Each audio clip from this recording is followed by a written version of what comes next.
Apa kalian pernah mendengar kata angin ribut?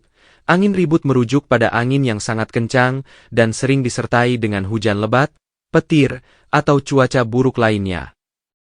Fenomena ini biasanya terjadi saat adanya tekanan udara yang sangat rendah yang menyebabkan pergerakan angin dengan kecepatan tinggi, seringkali disertai badai. Angin ribut dapat menyebabkan kerusakan pada bangunan, pepohonan, dan infrastruktur lainnya, serta berpotensi berbahaya bagi manusia.